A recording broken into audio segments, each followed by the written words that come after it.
आई भैया हम राकेश यादव पप्पू लोकगीत बिरहा गायक कलाकार बाबा आप लोगन का प्यारा दुलारा। अरे वाह ई बेटवा आप लोगन के आशीर्वाद से ही बिरहा गावता। अरे वाह सब श्रोता दर्शक लोगन के हमार हाथ जोड़ के नमस्कार प्रणाम बा। बाबा आज जौनपुर के धरती से नटराज स्टूडियो से रिकॉर्डिंग चल रहल बा। बाबा अंकुर भैया के देख रेख में हाई मध्य प्रदेश के एसडीएम हत्याकांड बाबा हम लोग रिकॉर्ड कर रहे हैं। साथियों इस देश में संदेश बदे हमनी को ई बिरहा बड़ा तन मन धन लगा के रिकॉर्ड कर रहल बनी जा। बाबा उम्मीद बा कि सब बिरहा के जैसे आप लोगन का आशीर्वाद प्यार दुलार मिली। 4 लाइन भूमिका लगल धीरज भैया कैसे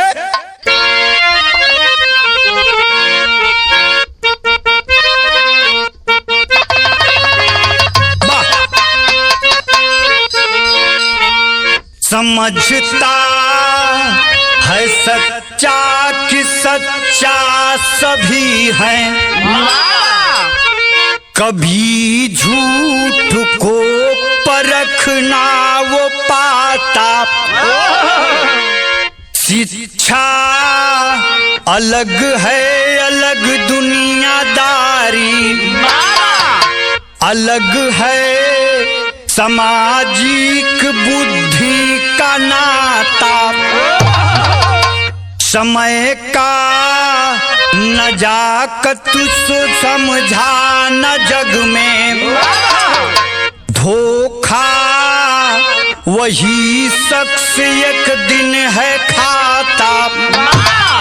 विद्या बड़ी पर वही खत्म होती, जो ना कर जो कहे पिता ए माता।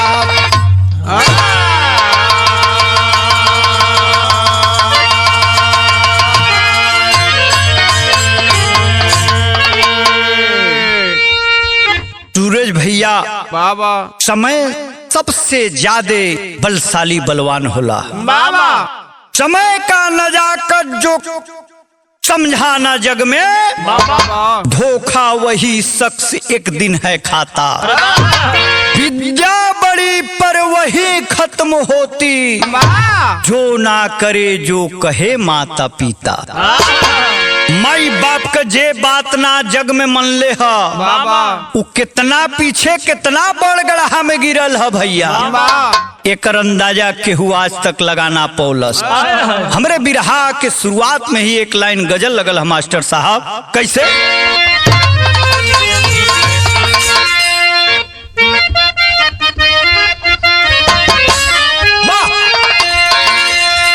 इश्क और प्यार का,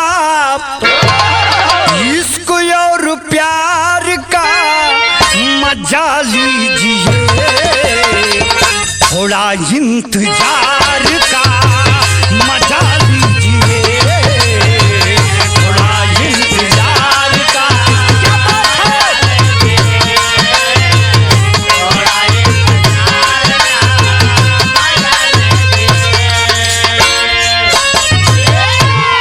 इतल रहल है आप दर्शक श्रोता लोगन के देहिया में करंट पहुंचावे वाले, लेकिन भाव कभी भी रहा में लिखत हो कितना सुंदर कैसे समय से कदम जो, समय से कदम जो अरे मिला कर है चलता, मिला हर कदम पर है उसे ही सफलता।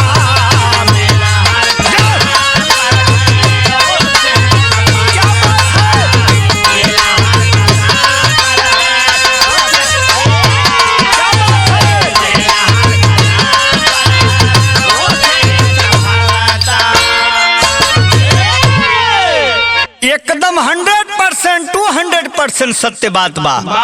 समय को जो समझ पाया है उसके कदम में कदम मिलाकर चला है, हर मौके पर उसको सफलता आगे से स्वागत करने के लिए खड़ी रहती है।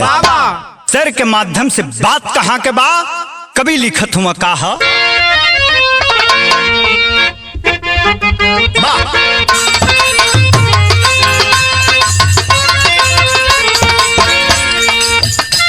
प्रदेश छत्तीसगढ़ की कहानी है, मध्य प्रदेश छत्तीसगढ़ की कहानी है।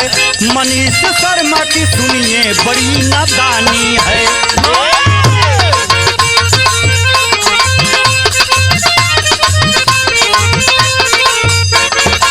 27 जनवरी 24 की है ये बात सही, 27 जनवरी 24 की है ये बात सही। एसडीएम नीता संघ में हुआ बड़ा घात सही।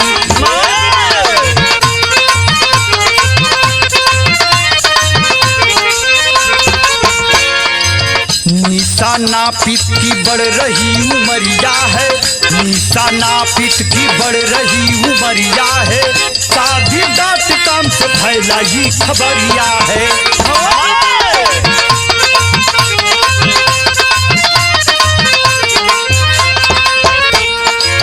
कंडक्टर मनीष जब खबर को पढ़ के पाया है, कंडक्टर मनीष जब खबर को पढ़ के पाया है। ग्वालियर मंदिर में वो ब्याह रे रचाया है।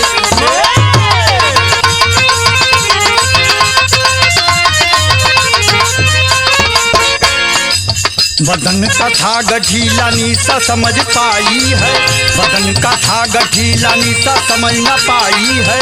बीता कुछ दिन आई समझ में सच्चाई है।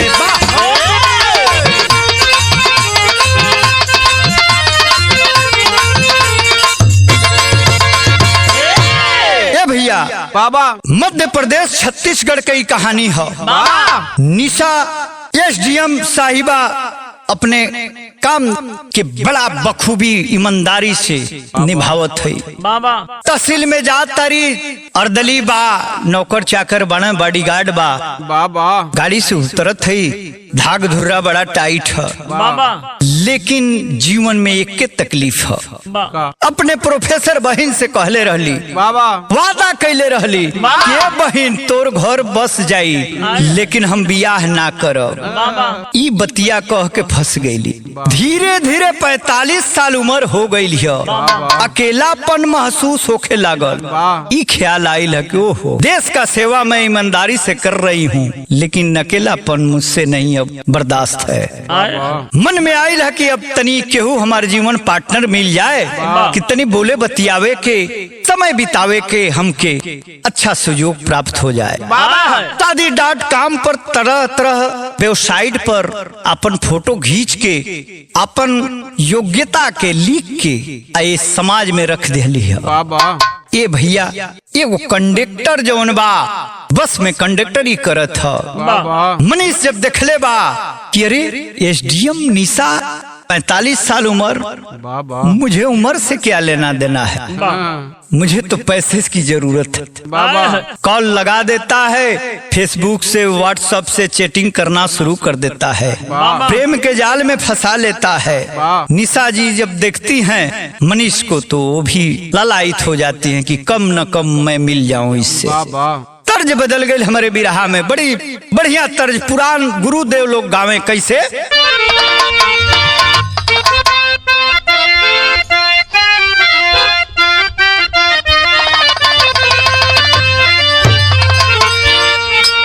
कस्टमर के देरी भइल है, मलिनिया से सवाल कैले है।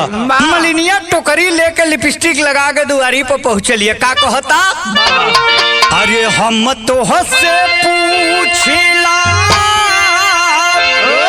अरे मालिना ये मालिन हमरा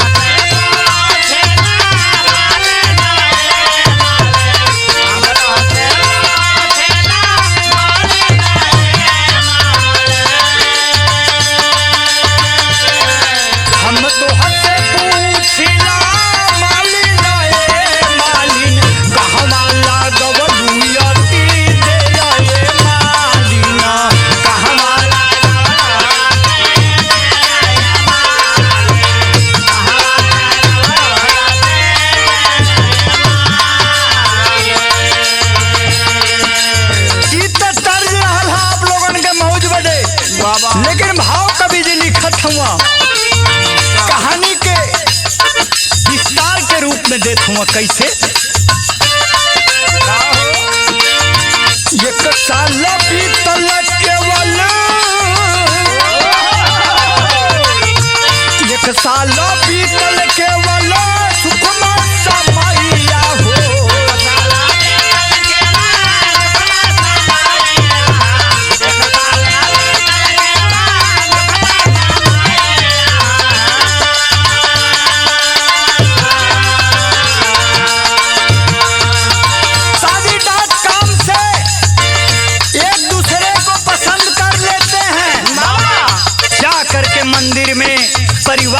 छुपा करके शादी हो जाती है। 1 साल बीतल है करीब बाद भइल का नीता जी एसडीएम साहिबा के शक होखे लगल। ओहो, हमारे सूरत से नहीं है सीरत से प्यार किया था। कहना है 1 साल बीतल केवल सुख मैया हो, जान गईली निशा बड़ा घटिया संहतिया हो, जान गईली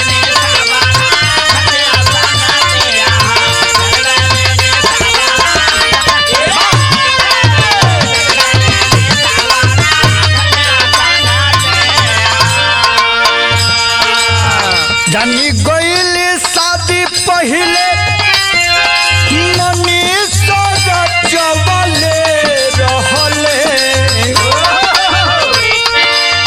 मन भर गइल पत्नी पहले भगवले रहले, पैसा बद बनल जीवन सखिया सभतिया हो।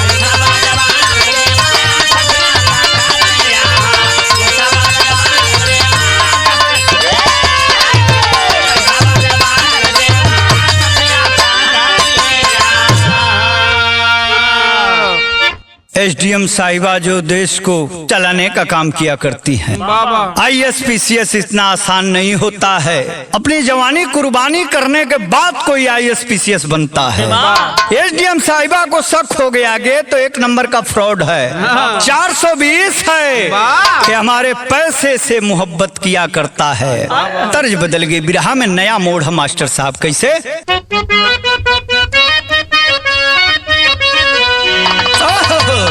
अरे गुली गुली देहिया देखावो तारू, आँखों मलकावो तारू, अरे खालू कौन चौकिया के आता हो, गोरिया फल पारू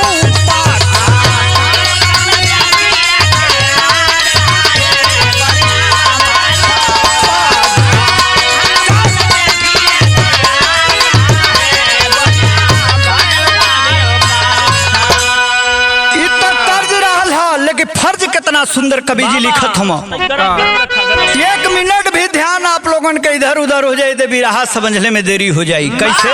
अरे मांगा जब पैसा गुहार को के, जब आइल हो रात का 11 बजल है भैया, जौने समय पति पत्नी का प्यार मोहब्बत का बात होके के चाहिए।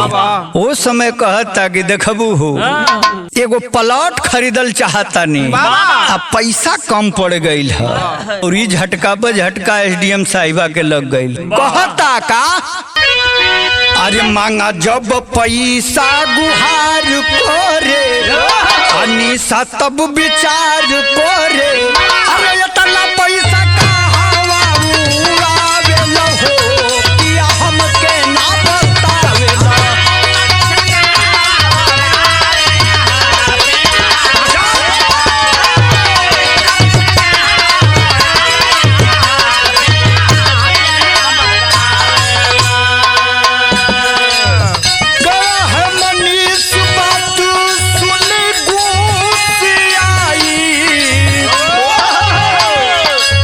नामनिक बहन को अपने बनाई,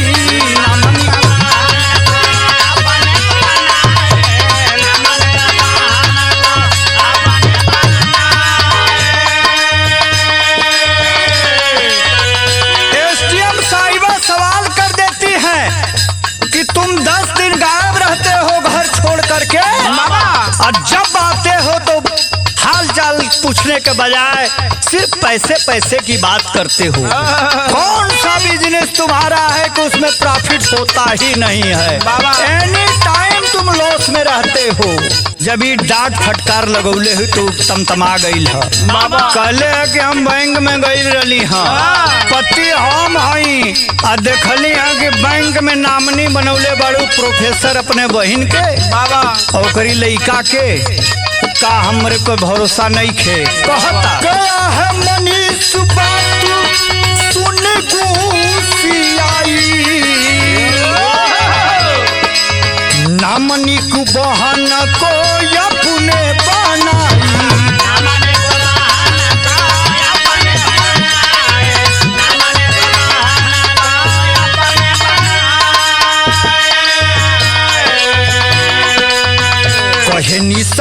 सब जानतानी,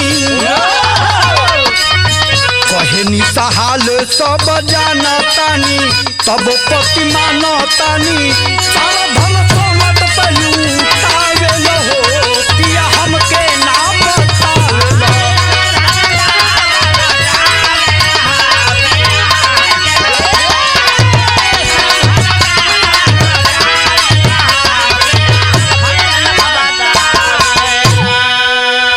जब कहता है कि अपने बहन प्रोफेसर को तुम नामनी बनाई हो, बाबा। पति मैं हूँ। ये भैया एसडीएम साहिबा भी एसडीएम साहिबा के टुकड़ा पर पलट आऊ।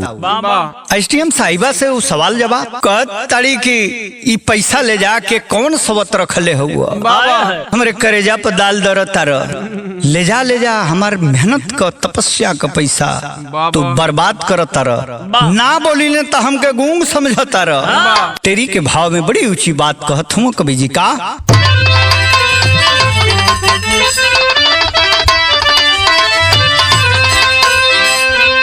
बवाल बात बात में भइल, अरे बवाल बात बात में हो, बवाल बात बात में भइल, लिया है सोच कमीना गलीना अब से डाली, अरे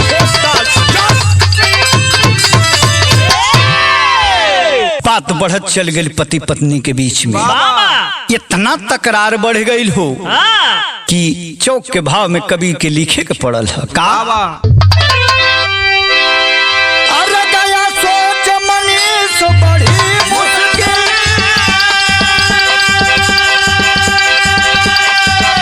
कोई रूप असल पहचानी है,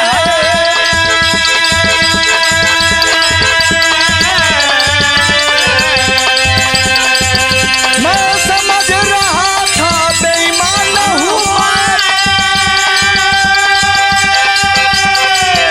मुझसे करती बेईमानी है,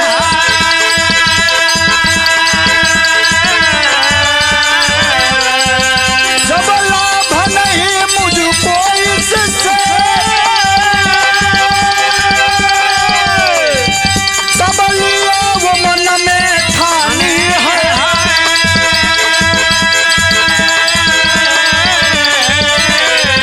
तकिए से दबाया मुंह को है, तकिए से दबाया मुंह को है, तब छोड़ी निशा जिंदगानी है।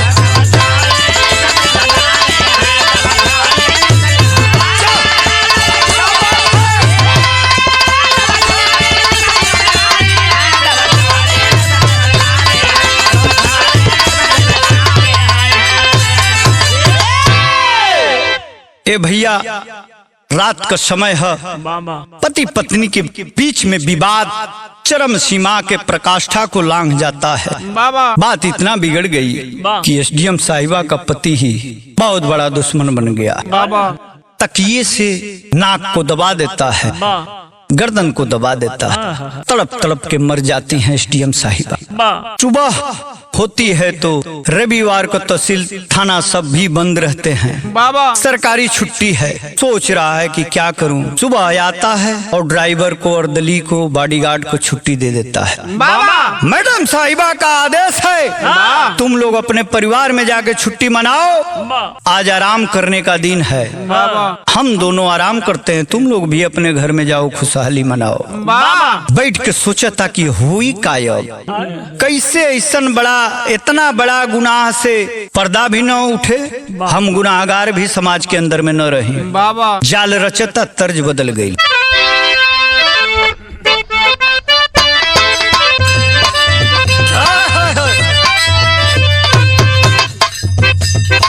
राजा मोर कोरा के सुतवैया,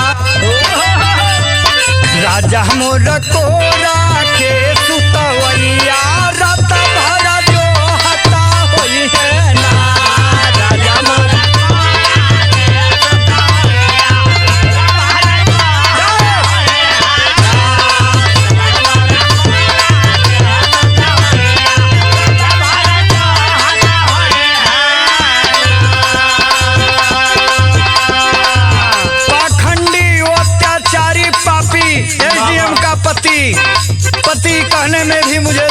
आ रही है। प्लान करता है और करता क्या है बाबूजी, गौर करेंगे। चला अस्पताल मुँहले धनिया, चला अस्पताल मुँहले धनिया, डॉक्टर दवाइया करी ना।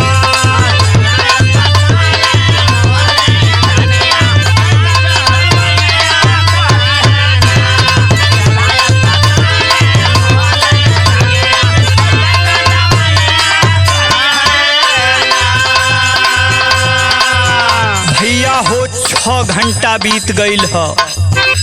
ड्राइवर को फिर सुबह में कॉल करता है प्लानिंग के मुताबिक और डेड बॉडी को लेकर अस्पताल में जाता है। डॉक्टर साहब से कह रहा है, साहिबा रात में मैं मना किया अमरूद मत खाइए, दमा की मरीज थी।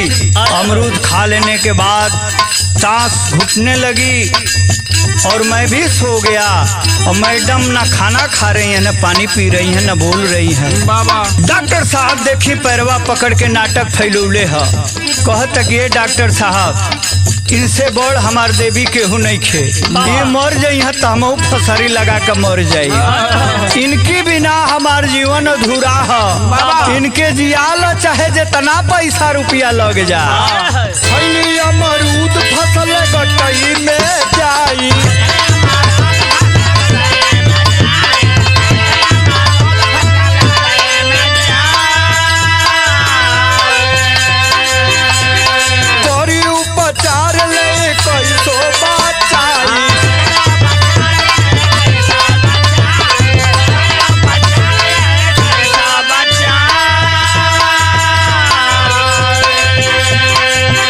नहीं पियत बड़ी पनिया, खात नहीं पियत बड़ी पनिया, डॉक्टर दवाइया करी ना।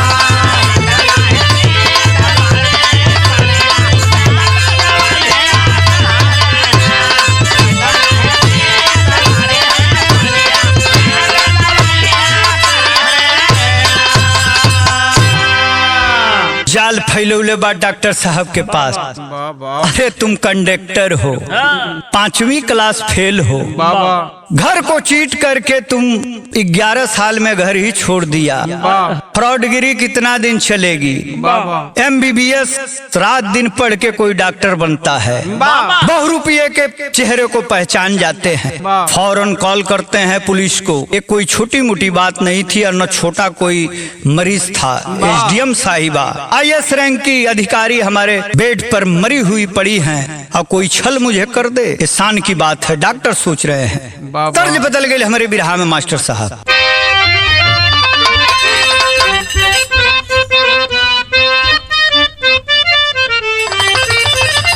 धीरज भैया तर्ज से बढ़िया फर्ज कभी लिखत हूँ। कैसे? डॉक्टर साहब कहत हूँ का अरे कहे डॉक्टर होई गई देरिया हो, अरे कहे डॉक्टर होई गई देरिया हो, शरीरिया में प्राण नहीं खे।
का मामला था भैया हो। पूरा 2-4 गो थाना इकट्ठा हो गई हॉस्पिटल में। पुलिस तो सूंघ के कातिल के पकड़ सकेले, थोड़ी देर खातिर घूस हटा दिहल जाए तो एसपी साहब तुरंत उसके पति मनीष को गिरफ्तार करवा लेते हैं। ले जाके थाना में उल्टा लटका के जब चुतरे बदस डंडा बजल है। हकीकत बताओ, तुम कह रहे हो कि मैडम अभी 1 घंटे पहले हमसे बात की है और एमबीबीएस डॉक्टर साहब कह रहे हैं कि 6 घंटे हो गए इनको मरे हुए। ज्यादा होशियारी मत करो। हथवा में लागल जनजरिया हो, हथवा में लागल जनजरिया हो, शरीरिया में प्राण नहीं खे।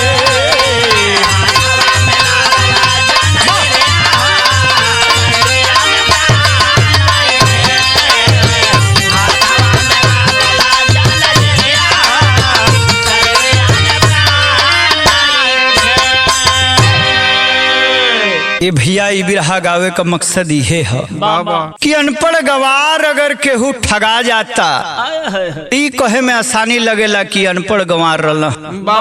जे आईएएस रैंक का अधिकारी हो वो चुतियन की चक्कर में झांसा में आ जाता। कैसे देश चली। आल्हा के भाव में छायावादी बात लिखत हूँ कभी जी।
जब पुलिस छानबीन उल्टा लटका के पीटे लगल है, कहले कि आखिर तुम कितना मास्टरमाइंड हो यार, आईएएस अधिकारी को भी नहीं छोड़ा।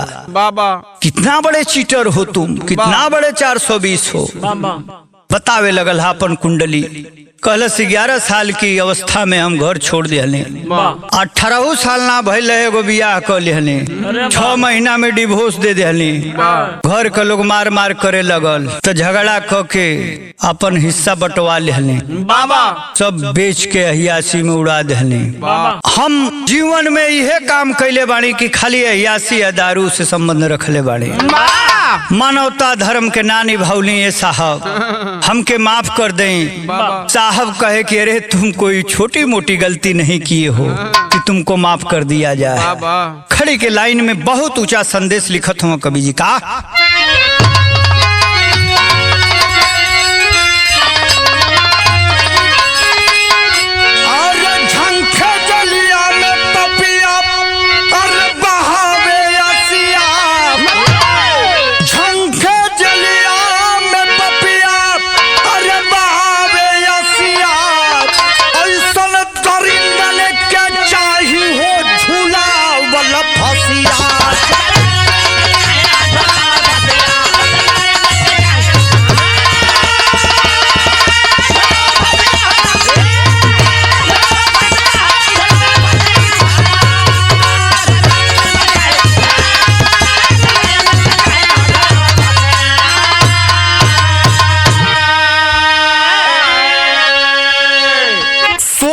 समझ जे ही करी ना बियाह हो आ घर के बिना मर्जी होई जीवन तबाह हो और जीवन करी सब ना सब सतनसिया और झंखे जेलिया में पपिया बहावे जसिया।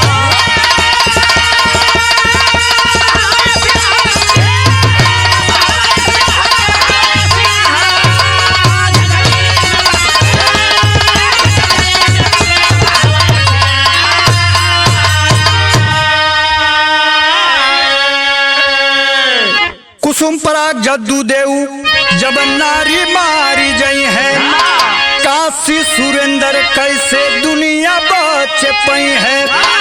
अरे तब वाला बात बात में भइल अरे भैया बवाल बात बात में भइल लिख